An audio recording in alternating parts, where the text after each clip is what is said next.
আওয়ামী লীগ মাটির নিচে পুঁতে ফেললো, সেইখান থেকে উঠা ওরা ঠিক আগের মধ্যে। কারণ বিজম্মা তো, বাপ মায়ের তো জন্মের পয়দার ঠিক নাই, তো কে কোন দিক দিয়ে লাগায় তারপরে এদের জন্ম দিচ্ছে এর কোনো ঠিক নেই। যেই কারণে এরা যেখান থেকে আসে ওদের চরিত্র ওইটাই থাকবে। এটা যতদিন বুঝতে না পারবেন ততদিন এইভাবে সুইজারল্যান্ডের মতো চর থাপ্পড় ঘুষিয়ে এগুলো খাইতেই হবে। তাদেরকে খুব দ্রুত নিষিদ্ধ করা হোক, শুধু ছাত্রলীগ না। আমি এটাকে খুবই পার্শিয়াল একটা জিনিস মনে করেছি যে একটা সংগঠন, তাদের সহযোগী সংগঠন হচ্ছে ছাত্রলীগ, সেটাকে আপনি নিষিদ্ধ করলেন, অথচ মেন সংগঠন যুবলীগ তো আরো সন্ত্রাসী, আওয়ামী লীগ সবই তো সন্ত্রাসী। এই আওয়ামী লীগ এমন একটা দল যেটা যে কোনো এলাকার যাদের এই বিজম্মা পয়দা হয় না, এই বিজম্মাগুলো যায় আওয়ামী লীগ করে। এই বিজম্মা ছাড়া কোনোদিন কেউ আওয়ামী লীগ করতে পারে না। সেই বিজম্মাগুলোকে নিয়ে আওয়ামী লীগ পয়দা হয়, তার ঘর থেকে আবার ছাত্রলীগ পয়দা হয়। এই যে ছাত্রলীগ যেখান থেকে পয়দা হইলো সেটাকে আপনি নিষিদ্ধ করলেন না, ছাত্রলীগকে নিষিদ্ধ করলেন। এটা আমার কাছে খুব হাস্যকর মনে হয়েছে। আওয়ামী লীগ, যুবলীগ, স্বেচ্ছাসেবক লীগ, কৃষক লীগ যা আছে ওদের সবগুলো সহযোগী সংগঠন সবকটাকে একদম দলগতভাবে তারপরে নিষিদ্ধ করতে হবে। কষ্ট পান, কিছু করার নাই, কিন্তু সত্য কথাটা বলি, চাঁদাবাজি হচ্ছে, ব্যাপক আকারে হচ্ছে চাঁদাবাজি, এবং প্রায় শতভাগ ঘটনার সাথে এই বিএনপির লোকজন দায়ী। তো আপনাকে মাথায় রাখতে হবে যে বাংলাদেশের মানুষ যে একটা অভ্যুত্থান করলো, কেন, কিসের জন্য করলো? আওয়ামী লীগের লোকজন যে এইভাবে চাঁদাবাজি করেছে, মানুষের উপরে টর্চার করেছে, নির্যাতন করেছে, এই জন্য। আজকে আপনি ওই সেম কাজ করছেন, তো জনগণ কেন আপনার সাথে থাকবে? আসসালামু আলাইকুম। কিছু কথা বলবো, কথাগুলো অনেকের হয়তো বিরুদ্ধে যাবে, একটু খারাপ লাগবে, খারাপ লাগলেও কিছু করার নাই, কথাগুলো জানার দরকার। একটা বিরাট ঘটনা প্রবাহের মধ্য দিয়ে বাংলাদেশটা একটা জায়গায় এসছে, যে এই জায়গাটা আগে কেউ কল্পনাও করতে পারেন নাই। ধরেই নেওয়া হয়েছিল যে শেখ হাসিনা যতদিন বেঁচে আছে ততদিন পর্যন্ত আর এই দেশে আর কোনো পরিবর্তন, এই স্বৈরাচারকে সরানোর, তারপরে কি হয় সেটা পরের, কিন্তু এই এর আগে কোনো কিছু ঘটার কোনো সম্ভাবনা আছে বলে কেউ মনে করেন নাই। আল্লাহ সর্বোত্তম পরিকল্পনাকারী, তিনি সেই পরিকল্পনা করে আমাদেরকে এই ফেরাউনের হাত থেকে, বিশাল এক শয়তানের হাত থেকে এই দেশের মানুষকে উদ্ধার করেছে। সেটা রক্ষা করার জন্য মিনিমাম যে প্রচেষ্টা, সেই প্রচেষ্টাটা আমি অন্তত দেখছি না। শেখ হাসিনা সব শেষ যেটা দিল সেটা মনে নাই? কি বলেছে? কত বড় মাপের একটা চাউরা খুনি, একটা মানে একটা একটা চরম অসভ্য হইলে কোনো ধরনের তার ভেতরে অনুশোচনা বলে কোনো কিছু নাই। এখনো সে আসবে, সে আসে আবার ক্ষমতা নিবে, আবার মানুষের উপরে টর্চার করবে, আবার এগুলোর প্রতিশোধ নিবে। এইটাই তাড়িয়ে এত বড় সাইকোপ্যাথ। ইন্ডিয়ায় গিয়েছে, ওর তো ফেন্সিডিল খাওয়ার নেশা আছে। এটা তো বিভিন্ন সময় এই যে মতিউর রহমান রেন্টু থেকে শুরু করে অনেকেই কথা বলেছেন, এটা কিন্তু ফালতু কথা না। এই ফেন্সিডিল খোর এখন ইন্ডিয়াতে যায় তো ফেন্সিডিলের পুরা কারখানার ভেতরে যে বসছে, ওইখানে ফেন্সিডিল খায় খায় তারপরে এই মাতলামো করে, 2 দিন পর পর মানুষের সাথে কথা বলে। তো এই যে অসভ্য মহিলার মিনিমাম কোনো ধরনের তার ভেতরে যে অনুশোচনা নাই, আপনি তারা মাপ করেন কেমনে? আপনি তার ব্যাপারে, তারা তো আগে থেকে বলি ভাই, কয়দিন আগে একটা কথা বলেছি, বলার পর অনেকেই বলেছেন যে ইলিয়াস ভাই এভাবে কথা বলো না, এভাবে বললে মানুষের ভেতরে ভয় তৈরি হবে। আপনার ঘরের এক কোনায় আগুন ধরেছে, এখন আরেক কোনায় লোক ঘুমাচ্ছে, আপনি তারা আগুনের কথা বললে ভয়ে ঘুম ভাঙা যাবে, এই জন্য আপনি বলবেন না, শুয়ে থাকবেন আগুন দেখে? বলতে হবে তো, না বললে কি করবেন? কোনো অ্যাকশন নাই তো। কথাগুলো বলতে হবে। তাদের যত ক্ষোভ সব জামাত আর শিবিরের উপর। অতএব এই গার্ডটা জামাত শিবিরকে হইতে হবে। বিভিন্ন জায়গায় কষ্ট পান, কিছু করার নাই। এই যে একটা পরিস্থিতি থেকে বের হইল না কয়দিন আগে, এই মাত্র কয়দিন আগে দেখলেন না, হাজার হাজার কোটি টাকার মালিক, বিলিয়ন ডলারের মালিক জেলখানায় বসে আছে, দেখছেন না? রাতারাতি এখন পর্যন্ত মানে কোনো হদিস মিলছে না যে কোথায় আছে তারা। যাদেরকে এতদিন রাস্তার আশপাশ দিয়ে যাওয়ার সময় মানুষজন মানে দেখলে সালাম না দিলে ধরে তাদের এই চেল্লা চামুন্ডা যারা আছে তারা ধরে থাপড়াইতো, তারা এখন ওই বিএনপির একদম থার্ড ক্লাস যেসব নেতা কর্মী আছে তাদের পায়ে ধরে তারপরে বসে একটু নিজেরে সামলানোর জন্য চেষ্টা করছে। তো এই যে এটা এটা আওয়ামী লীগের ক্ষেত্রে হলো না, হওয়ার পরে আসলেই কি বিএনপির লোকজনের কোনো ধরনের মিনিমাম কোনো মানে শিক্ষা নিয়েছে কিনা তারা? কষ্ট পান, কিছু করার নাই, কিন্তু সত্য কথাটা বলি, চাঁদাবাজি হচ্ছে, ব্যাপক আকারে হচ্ছে চাঁদাবাজি, এবং প্রায় শতভাগ ঘটনার সাথে এই বিএনপির লোকজন দায়ী। তো আপনাকে মাথায় রাখতে হবে যে বাংলাদেশের মানুষ যে একটা অভ্যুত্থান করলো, কেন, কিসের জন্য করলো? আওয়ামী লীগের লোকজন যে এইভাবে চাঁদাবাজি করেছে, মানুষের উপরে টর্চার করেছে, নির্যাতন করেছে, এই জন্য। আজকে আপনি ওই সেম কাজ করছেন, তো জনগণ কেন আপনার সাথে থাকবে? আর ভাই 5 বছর পরে এটার জন্য অন্তত যেই দল থেকে হোক, যেই সাধারণ মানুষের থেকে হোক, একটা প্রতিরোধ কমিটি তৈরি করা উচিত, যে বিএনপির যে যাবে চাঁদাবাজি করতে, সে আওয়ামী লীগের হোক না হোক, বিএনপির কারো নাম ভাঙায় হোক আর না হোক, যে যাবে তারে ধরে পিটাইতে হবে। এই কমিটি যদি গঠন না হয়, তাহলে সামনে ভয়ঙ্কর অবস্থা বিরাজ করছে। আপনি আজকে মানুষ যখন কিনা বিএনপির দিক থেকে মুখ ফিরায় নেবে, তখন কি হবে? আলটিমেটলি বড় দল আরেকটা আওয়ামী লীগ আছে, তাদের দিকে আবার ওকে ঠিক আছে, ওরাই আসুক, দেখা যাক কি হয়। মানুষ তো আস্তে আস্তে ভুলে যাবে। তো দেখা যাক কি হয়, সময় কি হবে, আওয়ামী লীগ আবার আসবে। আসার পরে আওয়ামী লীগ যদি এবার আসে, তাহলে আপনি বুঝতে পারছেন যে দেশের অবস্থাটা কি হবে। ওদের যত ক্ষোভ, এই 5 তারিখের আগেও শেখ হাসিনার বক্তব্যগুলোর কথা মনে আছে আপনার? সব ক্ষোভ হচ্ছে জামাত এবং শিবির। সো এই সেফট গার্ডটা জামাত শিবিরকে হইতে হবে, সেই দায়িত্বটা আপনাদেরকে পালন করতে হবে। প্রয়োজনে প্রতিটা এলাকায় আলাদা আলাদা গ্রুপ তৈরি করেন, কমিটি তৈরি করেন। এলাকায় যত ধরনের চাঁদাবাজি আছে, এই চাঁদাবাজি এখানে যারা যারা আসবে তাদেরকে ধরে জনগণ নিয়ে তারপরে পেটাইতে হবে, সে যেই দলই করুক। বিএনপি যদি বলে বিএনপি করে না, সমস্যা নাই তো, ওরে পেটাইলে বিএনপি বলবে না তো। এবং আমি যতটুকু আমার যতটুকু জানাশোনা আছে, তারেক রহমান এরকম ঘটনা শোনার সাথে সাথে সে অ্যাকশন নিয়েছে। অতএব তারেক রহমান এটাকে সাপোর্ট করে না। সামনে যদি আপনি বিএনপির কোনো চাঁদাবাজকে ধরে যদি পেটান, তারেক রহমান সেটাকে সমর্থন করবে।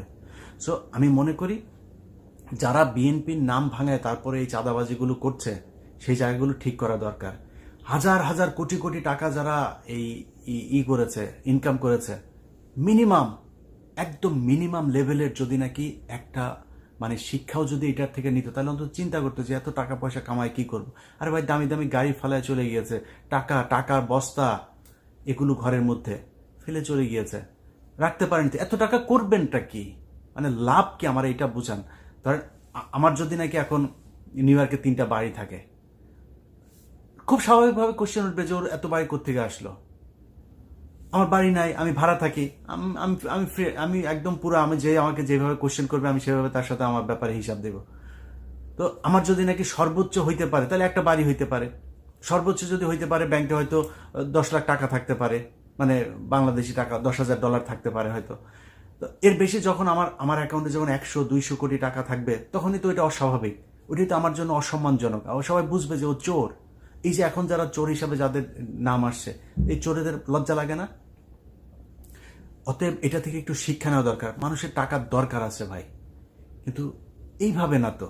আওয়ামী লীগ যেভাবে করেছে, আপনি যদি সেই একই কাজটাই করেন, তাহলে আপনার কাছে মানুষ আপনাকে কেন ভালোবাসবে? আপনাকে কেন সারা জীবন মানুষ ক্ষমতায় রাখবে?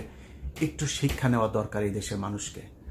আর এই যে ঘটনাগুলো ঘটছে না, এই ঘটনার পেছনে আমি মনে করি সব কিছুর জন্য সেনাবাহিনী দায়ী। সেনাবাহিনীর গোয়েন্দা সংস্থা আমি জানি না কি করেন।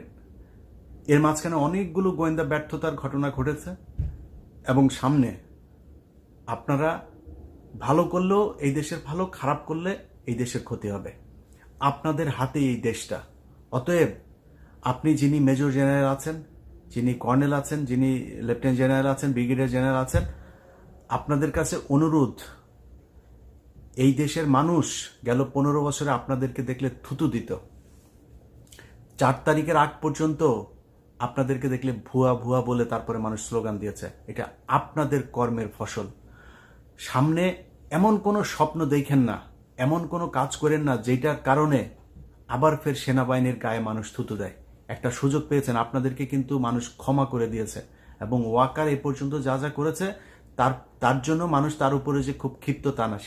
সে তাকে শেখ হাসিনা সেনাপ্রধান বানিয়েছে, এটা তাকে আওয়ামী লীগ মনে করার জন্য অনেক বড় কারণ। কিন্তু তারপরও যে ঘটনাগুলো ঘটেছে তার প্রতি মানুষ খুব বেশি ক্ষিপ্ত না। তো আপনাদের কাছে অনুরোধ, আপনি মানুষ হবেন নাকি আওয়ামী লীগ হবেন, সেটা আপনি নিজে সিদ্ধান্ত নেন। যা যা ঘটছে এগুলোকে শক্ত হাতে দমন করার জন্য আপনাদেরকেই কাজ করতে হবে। এই যে শেখ হাসিনা সহ আওয়ামী লীগ যারা এখনো পর্যন্ত করছে, আমি মনে করি তাদেরকে খুব দ্রুত নিষিদ্ধ করা হোক। শুধু ছাত্রলীগ না, আমি এটাকে খুবই পার্শিয়াল একটা জিনিস মনে করেছি, যে একটা সংগঠন, তাদের সহযোগী সংগঠন হচ্ছে ছাত্রলীগ, সেটাকে আপনি নিষিদ্ধ করলেন, অথচ মেন সংগঠন যুবলীগ তো আরো সন্ত্রাসী। আওয়ামী লীগ সবই তো সন্ত্রাসী। এই আওয়ামী লীগ এমন একটা দল যেটা যে কোনো এলাকার যাদের এই বিজম্মা পয়দা হয় না, এই বিজম্মাগুলো যা আওয়ামী লীগ করে, এই বিজম্মা ছাড়া কোনোদিন কেউ আওয়ামী লীগ করতে পারে না। তো এই বিজম্মাগুলোকে নিয়ে আওয়ামী লীগ পয়দা হয়, তার ঘর থেকে আবার ছাত্রলীগ পয়দা হয়। এই যে ছাত্রলীগ যেখান থেকে পয়দা হইলো সেটাকে আপনি নিষিদ্ধ করলেন না, ছাত্রলীগকে নিষিদ্ধ করলেন, এটা আমার কাছে খুব হাস্যকর মনে হয়েছে। আওয়ামী লীগ, যুবলীগ, স্বেচ্ছাসেবক লীগ, কৃষক লীগ যা আছে ওদের সবগুলো সহযোগী সংগঠন সবকটাকে একদম দলগতভাবে তারপরে নিষিদ্ধ করতে হবে। তাদের ব্যাপারে ভাই আবারও বলছি, আপনারা ছাত্ররা তো আছেনই এবং জামাত শিবির এই জায়গায় সবচাইতে বড় ভূমিকা পালন করতে হবে, যেটা গেল রাতে করেছেন। সব জায়গাতে আপনাদেরকে চোখ কান খোলা রাখতে হবে, কারণ আওয়ামী লীগ কিন্তু এই দেশে আসলে হয়তো তারেক রহমান সহ কয়েকজনের উপরে তাদের ক্ষোভ থাকবে, কিন্তু বেশিরভাগ বিএনপি কিন্তু তাদেরকে এখন শেল্টার দিচ্ছে, তাদের টাকা পয়সা নিচ্ছে, তাদেরকে দলে ভেড়ায় তারপরে রাজনীতি করছে।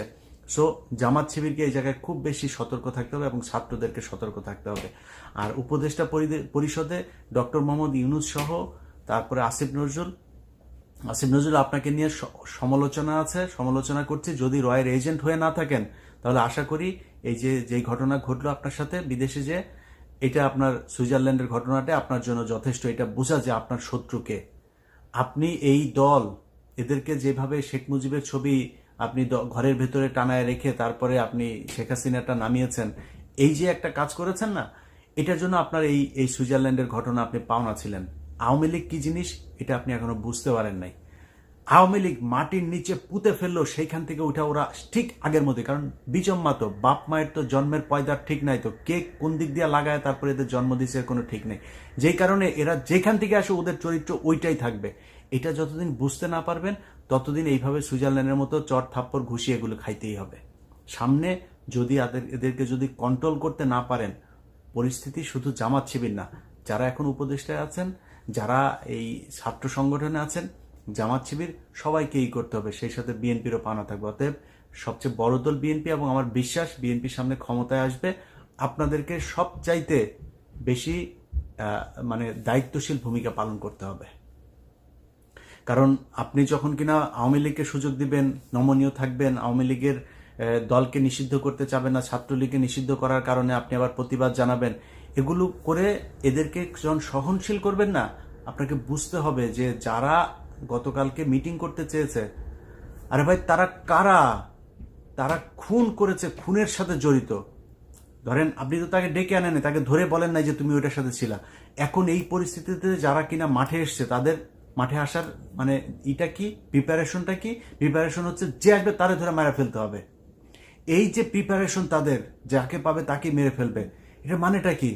এটা মানে হচ্ছে তারা এই 5 তারিখের আগের যে হত্যাকাণ্ড, সেই হত্যাকাণ্ড তারা ঘটিয়েছে, আবার সেই একই ধরনের হত্যাকাণ্ড ঘটানোর জন্য তারা আসছে।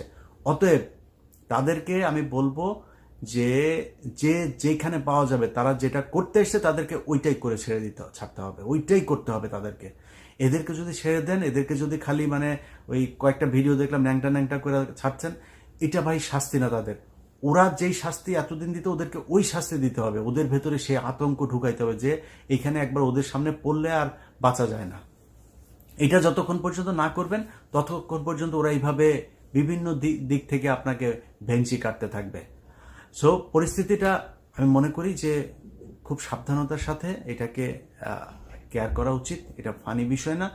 আপনার জীবন, মৃত্যু এবং এই দেশের সার্বভৌমত্বের সাথে জড়িত। প্রতিটা হিন্দু এই দেশে, বাংলাদেশের এই হিন্দু এবং ইসকন যারা আছে, তারা আওয়ামী লীগকে ক্ষমতায় আনার জন্য চেষ্টা করছে, এবং এইবার যদি আনে হিন্দুরা তো আওয়ামী লীগ হয়ে যায়। দেখেন নাই, আমি বিশ্বাস করি আওয়ামী লীগ যত বড় জাউরাই হোক, তারপর অন্তত যার মধ্যে মিনিমাম মানে ইমান এখন পর্যন্ত আছে, এই ইমানের মানুষগুলো এরা যেইভাবে মানুষকে হত্যা করে এইভাবে হত্যা করতে পারে না। কিন্তু হিন্দুরা, ওরা তো ওদের কাছে মানে মুসলমান হইল গিয়া খুবই মানে নিকৃষ্ট একটা জীব, এদের পৃথিবীতে বাঁচার কোনো অধিকার নাই এরকম মনে করে এইভাবে মানুষকে মারে। সো ওরা কি করবে, ওরা তো তখন আওয়ামী লীগ হয়, তখন তো আর হিন্দু থাকে না, তখন আওয়ামী লীগ হয়ে মারধর করে। সো এদের ব্যাপারে ভাই খুব সাবধান হইতে হবে, এবং যতটুকু মানে তাদের প্রাপ্য, সেই প্রাপ্য তাদেরকে মানে বুঝাই দিতে হবে। সবাই ভালো থাকেন। আর্মি, সেনাবাহিনী, জামাত ইসলাম, বিএনপি, ছাত্র, সাধারণ মানুষ সবাইকে দেশের একদম মানে অতন্দ্র প্রহরী হিসাবে কাজ করতে হবে।